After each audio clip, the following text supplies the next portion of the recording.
جی السلام علیکم، میرا نام عاطف حسنین کاظمی ہے اور میں ایز پروفیسر اور ڈاکٹر ڈرمیٹالوجی میں کنگ ایڈورڈ میڈیکل یونیورسٹی سے ابھی ریٹائر ہوا ہوں آفٹر سرونگ 35 ایئرز ان ڈرمیٹالوجی۔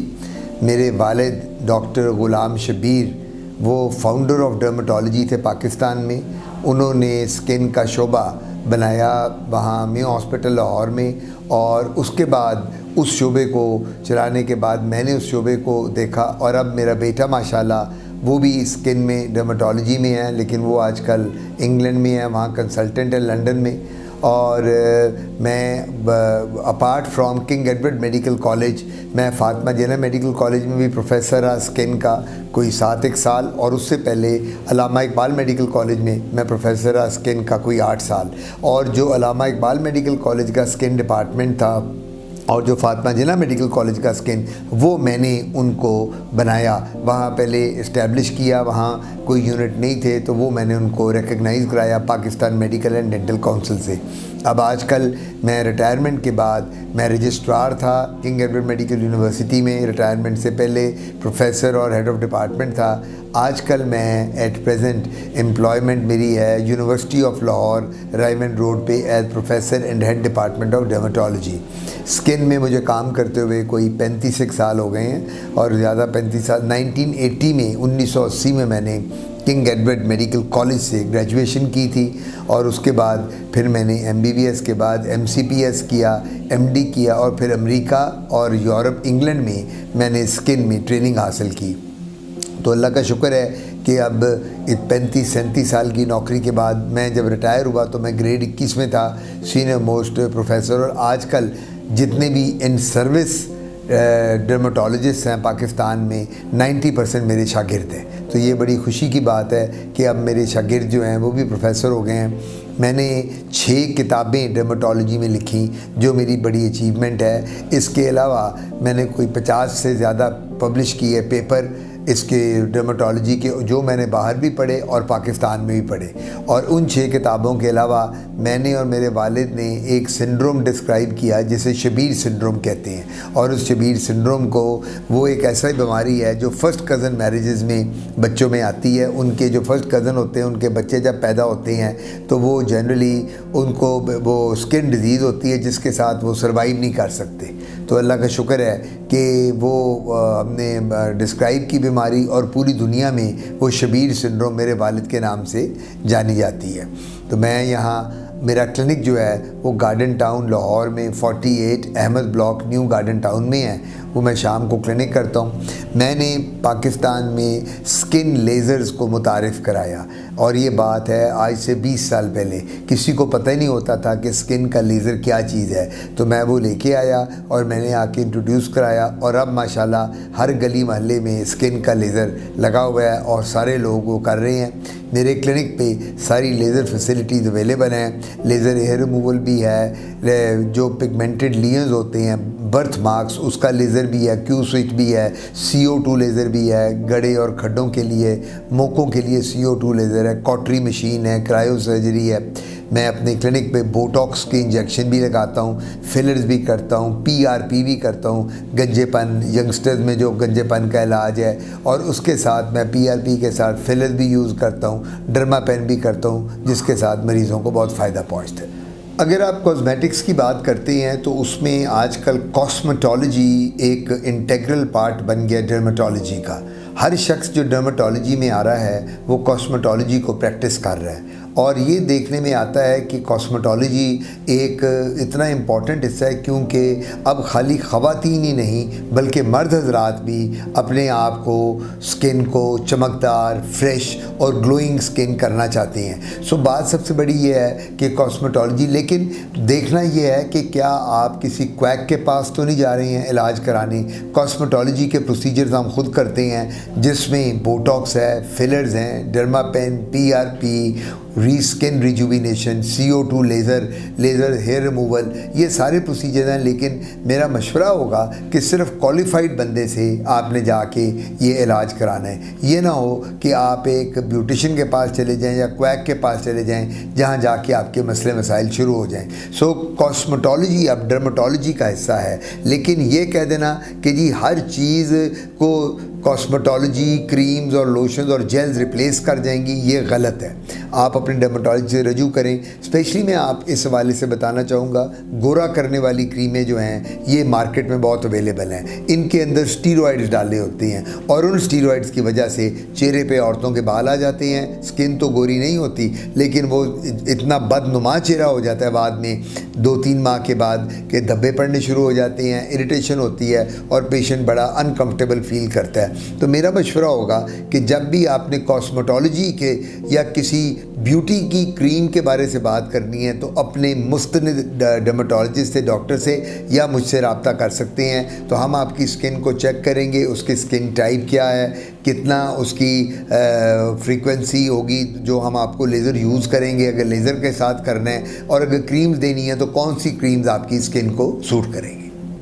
कुछ बीमारियां ऐसी हैं जिल्द की जिनके लिए अंडरलाइंग प्रॉब्लम्स खाली डर्मेटोलॉजिस्ट के डोमेन में नहीं आता, गायनेकोलॉजिस्ट के, फिजिशियन के और एंडोक्राइनोलॉजिस्ट के डोमेन में आता है। जिस तरह के गायनेकोलॉजिकल प्रॉब्लम्स जो होती हैं, जिनको पीरियड्स के औरतों को मसले होते हैं, हार्मोन्स के, यानी माहवारी की प्रॉब्लम है, कईयों की माहवारी लेट आती है, कई बच्चियों में माहवारी बहुत होती भी नहीं है, कईयों में बहुत ज़्यादा ब्लीडिंग होती है। हम कई दफ़ा एंडोमेट्रियोसिस एक प्रॉब्लम है गायनी की जो बड़ी कॉमन है, जिससे स्किन प्रॉब्लम्स आ जाती हैं, मेनोरेजिया, डिस्मेनोरिया, एमेनोरिया। सो ये जितनी गायनी की प्रॉब्लम्स हैं ये फिर हम मिल के गायनेकोलॉजिस्ट के साथ बात करते हैं, और उसमें उसका फ़ायदा ये हो जाता है कि जब हम गायनेकोलॉजिस्ट के पास पेशेंट को भेजते हैं तो वो पॉलीसिस्टिक ओवरीज़ के लिए पेल्विक अल्ट्रासाउंड करती है पेशेंट का, और उसमें से अगर पॉलीसिस्टिक ओवरीज़ हों तो उसका इलाज करती है। क्योंकि जब भी चेहरे पे कील, महासे और बाल, जब ये कील महासे, स्याही और बाल आएंगे खातून के, स्पेशली अनमैरिड लड़की के, तो सबसे पहले हमें PCOS के बारे में सोचना है, पॉलीसिस्टिक ओवरीज़ के। उसके बाद हमें उस बच्ची के हार्मोन्स को एवेल्यूएट करना चाहिए, गायनेकोलॉजिस्ट के साथ टोटल डिस्कस करना चाहिए, बल्कि एंडोक्राइनोलॉजिस्ट को भी हमें साथ शामिल करना चाहिए, क्योंकि आजकल जो एंडोक्राइनोलॉजी है ये उसके शुबे में भी आ जाता है। डायबिटीज़ किसी को है, शुगर है, उन लोगों में भी कील महासे और ये बालों का चेहरे पर आ जाना बहुत कॉमन है। सो ये हम एक ग्रुप प्रैक्टिस करते हैं। अमेरिका में, यूरोप में ग्रुप प्रैक्टिस का बहुत रवाज है, पाकिस्तान में नहीं है। वो ग्रुप प्रैक्टिस का मतलब होता है कि 3-4 इंपॉर्टेंट शोबे को डॉक्टर मिल के डिस्कस करके उस पेशेंट को डील करते हैं। गायनेकोलॉजिस्ट ने गायनी का काम कर दिया, स्किन वाले ने स्किन का कर दिया, जो एंडोक्राइनोलॉजिस्ट है उसने अपना इन्वेस्टिगेट कर लिया। अगर कोई साथ मेडिसिन की प्रॉब्लम है अंडरलाइंग, जिस तरह ऑटो इम्यून डिसऑर्डर्स होते हैं, SLE है, डर्मेटोमायोसाइटिस है, सिस्टेमिक स्क्लेरोसिस है, रूमेटॉइड है, इन चीज़ों को फिर फिजिशियन के साथ मिलकर हमें करना पड़ता है। तो ये एक कलेक्टिव एफर्ट होता है और कलेक्टिव विजडम होती है जिसके साथ मरीज़ को फ़ायदा पहुंचता है। देखिए जी, बालों का गिरना मर्द और ख़वातीन में बहुत कॉमन होता जा रहा है।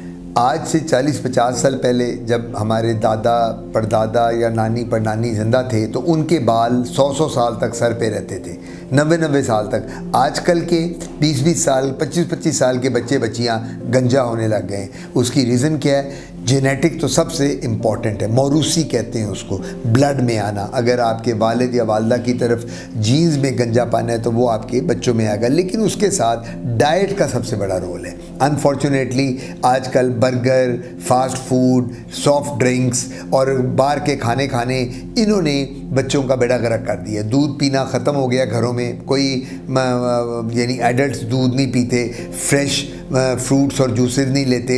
अगर घर में देसी घी कहीं से आ जाए उसको स्मेल आने लग जाती है, सबको, बच्चों को नाक बंद कर लेते हैं। अगर उनको कहा जाए कि आप दही खाओ, दही के साथ उनको वॉमिटिंग शुरू हो जाती है। सो अब हमारा डाइटरी पैटर्न ऐसा हो गया है जिसकी वजह से बाल ज़्यादा गिरते हैं। और आजकल पढ़ाई का प्रेशर भी बहुत है बच्चों पे। हमारे ज़माने में शायद इतना कंपटीशन नहीं था, अब इतना ज़्यादा कंपटीशन हो गया है कि बच्चे पढ़ते इतने हैं, किताबें इतनी ज़्यादा हैं कि उसकी वजह से, स्ट्रेस की वजह से भी बाल गिरते हैं। लेकिन ये लाइलाज मर्ज़ नहीं है, इसका बाकायदा इलाज है। अगर मेल्स में, यंगस्टर्स में मेल टाइप ऑफ एलोपेशिया है तो जेनेटिक है, तो उसके लिए हम PRP करते हैं, वो मेरे पास फैसिलिटी अवेलेबल है। उसके अलावा PRP के मैं ख़ुद एक लोशन बनाता हूँ, वो देते हैं, उसके साथ बाल आ जाते हैं। तो फीमेल में भी हम अब PRP, इसको कहते हैं प्लेटलेट रिच प्लाज्मा, ब्लड हम आपका ड्रॉ करते हैं और उस ब्लड को ड्रॉ करके फिर सेंट्रीफ्यूग करते हैं, प्लेटलेट्स निकलते हैं और फिर आपके सर के उन खुलियों में हम इंजेक्ट करते हैं आप ही का ब्लड,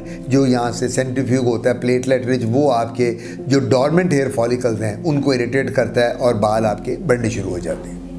सोराइसिस एक ऐसी बीमारी है जिसका मैं यहाँ जिक्र करूँगा। सोराइसिस एक ऑटो इम्यून डिजीज़ है। ऑटो इम्यून का मतलब होता है जिसकी रीज़न का नहीं पता होता, वो डिज़ीज़ है और ये बड़ी बड़ी देर तक रहती है। नंबर 2, इसमें मछली के चाने की तरह के छिलके स्किन पे बन जाते हैं। ये इन्फेक्शस नहीं है, कंटेजियस नहीं है, एक से दूसरे को नहीं लगती, इसका कैंसर नहीं बनता, मौत नहीं वाक़ होती। इसको कम्प्लीटली क्योर नहीं किया जा सकता, इसको सिर्फ कंट्रोल किया जा सकता है। ये उसमें पैचेस में आती है, बाकी जिसमें पैची स्किन हो जाती है, सर में सिकरी की तरह के छिलके बन जाते हैं, लेकिन इसका हम ट्रीटमेंट कर देते हैं और उसके साथ पेशेंट काफ़ी हद तक सेटिस्फाइड रहता है और बीमारी से निजात मिली रहती है। स्किन कैंसर की अगर हम बात करें तो अल्लाह ताला का लाख लाख शुक्र है कि अल्लाह ताला ने हमें ब्राउन स्किन दी है। जो गोरी स्किन के लोग हैं, ऑस्ट्रेलियंस और Scandinavian countries, Finland, Denmark, Norway, Iceland, इन लोगों में सबसे ज़्यादा स्किन कैंसर है। इसलिए आप लोगों ने देखा होगा टीवी पे भी, जो लोग बाहर ट्रैवल करते हैं ये बीचेस पे लेटे रहते हैं, ये अपने आप को टैन करते हैं। और टैन क्यों करते हैं? ताकि इनको स्किन कैंसर से बचाया जा सके। अल्लाह ताला ने हमारी बॉडी में इतने मेलानोसाइट्स दिए हैं जो हमें ब्राउन रखते हैं, और स्किन, ये अल्ट्रावायलेट रेज जो शुआएँ हैं, इनसे हमारी स्किन को कैंसर से बचाते हैं। स्किन कैंसर, अगर किसी को एक ऑप्शन देनी हो कि तुम्हें एक ज़रूर कैंसर हम देना चाह रहे हैं, कौन सा कैंसर लोगे, तो बंदा स्किन कैंसर कहता है, क्योंकि उससे मौत वाक़या स्वाय मैलिग्नेंट मेलानोमा। मेलानोमा एक ऐसा है जिसके साथ रैपिडली ग्रोइंग स्किन कैंसर है, काला धब्बा बनता है, फैलता चला जाता है और पूरी बॉडी को इन्वॉल्व कर लेता है। Squamous cell carcinoma, basal cell carcinoma, Bowen's disease, keratoacanthoma, ये वो स्किन कैंसर्स हैं जो ट्रीटेबल हैं। इनको पूरा रिमूव किया जा सकता है काट के, और इनकी कोई जड़ें नहीं फैली होती। लेकिन अल्टीमेटली मैलिग्नेंट मेलानोमा सिर्फ वो वाहिद स्किन कैंसर है जो एकदम आपकी जानलेवा साबित होता है। सो स्किन कैंसर पाकिस्तान में बहुत कम है। नंबर 1, हमारी रंगत ऐसी है जिस पे अल्ट्रावायलेट रेज इफेक्ट नहीं करती, और नंबर 2 जो मेलानोमा है वो भी हम बहुत कम देखते हैं। इसलिए स्किन कैंसर का हमारे मुल्क में और सब कॉन्टिनेंट में कोई इतना मसला नहीं है। शबीर सिंड्रोम, अल्लाह बख्शे, अल्लाह मग़फ़िरत करे मेरे वालिद को, डॉक्टर ग़ुलाम शबीर को, ये उन्होंने एक बीमारी दरियाफ़्त की। और जब ये दरियाफ़्त की तो मैं तब असिस्टेंट प्रोफेसर था किंग एडवर्ड में। तो मेरे वालिद ने जो फर्स्ट कज़न मैरिजेस, हमारे ट्रेडिशनली ये होता है कि वो कहता है जी राजपूत राजपूत में करेगा, सैयद सैयद में करेगा, जट जट में करेगा, कश्मीरी कश्मीरी में करेगा। तो जब हम आपस में रिश्ते कर लेते हैं, ये नहीं बरादरी में, जब कज़न मैरिजेस हो जाएँ, चचा ताया मामू पुफी खाला के बेटा बेटी की आपस में, तो कज़न मैरिजेस में बच्चे पैदा होते हैं जिनकी आँखों के आगे ज़ख़म होते हैं और खून निकल रहा होता है साइडों से, उनके नाखून पैदाइश पे उतरे हुए होते हैं हाथ और पाँव के, और जो पेशाब वाली जगह होती है वो सारी की सारी खून के साथ भरी रहती है, चाहे लड़का हो चाहे लड़की हो। और 6 महीने के से 1 साल के अंदर बच्चा फौत हो जाता है। तो इसको कहते हैं शबीर सिंड्रोम। ये एक ऑटो इम्यून डिजीज़ है, इसमें बच्चा सर्वाइव नहीं करता। तो मेरा कहने का मतलब ये होगा, मेरे वालिद ने पंजाबी फैमिलीज़ में, ये पंजाब की फैमिलीज़ में मेरे वालिद ने ये स्टडी की, मैं साथ होता था। उन्होंने कोई उस वक़्त 50 फैमिलीज़ को इन्वेस्टिगेट किया जिनके बच्चे पैदा होकर मर जाते थे।